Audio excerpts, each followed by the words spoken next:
शराबबंदी को अपने तरीके से समझने और मुआवजा को लेकर जिद बांधकर नीतीश कुमार राजनीति के जिस ध्रुव पर चले गए हैं, वहां अचानक से वे अब अकेले दिखाई पड़ने लगे हैं। विपक्ष ने तो उन्हें इस मसले पर जबरदस्त पटखनी दी है। हद तो ये हो गई कि महागठबंधन में शामिल लगभग सभी दल परोक्ष या अपरोक्ष रूप से विरोध में उतर आए हैं।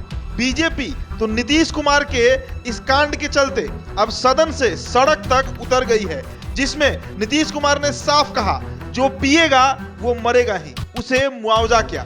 यहां तक कि भाजपा माले भी अब मुआवजे को लेकर विरोध प्रदर्शन कर रही है। उप मुख्यमंत्री तेजस्वी यादव इस मामले पर साफ कटते हुए दिखते हैं और वे कहते हैं कि हमारे मंत्री ने तो इस पर जवाब दे ही दिया है। अब सवाल उठता है कि क्या नीतीश कुमार चौतरफा घिर चुके हैं। सबसे पहले तो नीतीश कुमार ने जो शराबबंदी की नीति बनाई, उस नीति में ही प्रावधान है कि कोई शराब के कारण अगर मरता है तो उसके परिवार को आर्थिक सहायता के रूप में 4 लाख रुपए दिए जाएंगे।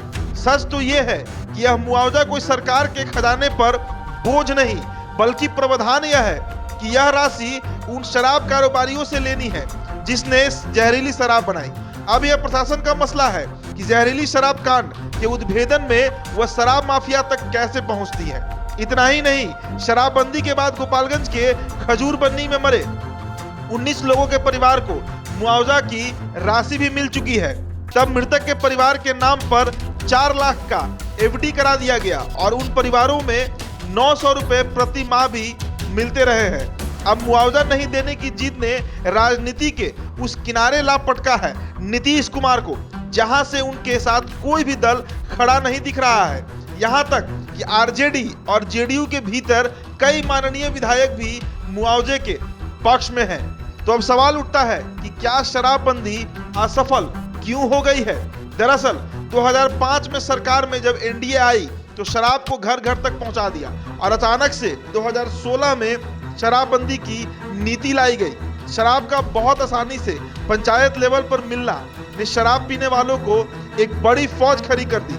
अब शराबबंदी तो कर दी, लेकिन प्रशासनिक स्तर पर वह सपोर्ट नहीं मिल पाया जिसकी इस सरकार को उम्मीद थी। नतीजतन शराब की सीमावर्ती राज्यों से तस्करी या फिर नकली शराब बनाने वाले माफियाओं की अचानक बढ़ोतरी हो गई।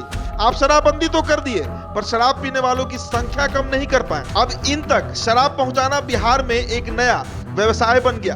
बीजेपी का यह आरोप है कि लगभग प्रति माह 13,000 करोड़ के मुनाफे का यह वह व्यापार हो गया है जो थानों के रहमो करम पर चलने लगा है और यह पैसा ऊपर तक के अधिकारियों को जाता है और ये पॉलिटिकल फंडिंग भी करते हैं। बिहार के गली गली में यह चर्चा होती है कि शराबबंदी और बालू खनन पर लगी रोक के बाद उन थानों का बोली में प्रभाव बढ़ गया और ज्यादा पैसा देकर उन थानों में पोस्टिंग कराई जाने लगी। ऐसे अफसर अगर थानों में है तो शराबबंदी की मुहिम आखिर कैसे सफल होगी।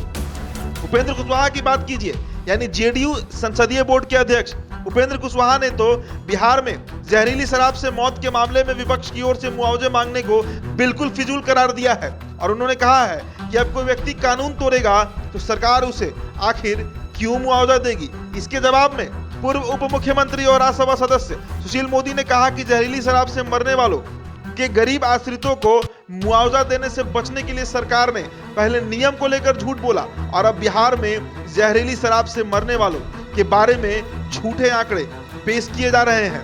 ताजुब तो इस बात का है कि आखिरकार भाजपा तो भाजपा, पूरी विपक्ष यानी आप कह सकते हैं जो नीतीश कुमार के विपक्ष में है, उनमें भाकपा माले से लेकर और कांग्रेस, साथ ही साथ जीतन राम मांझी भी सम्मिलित है।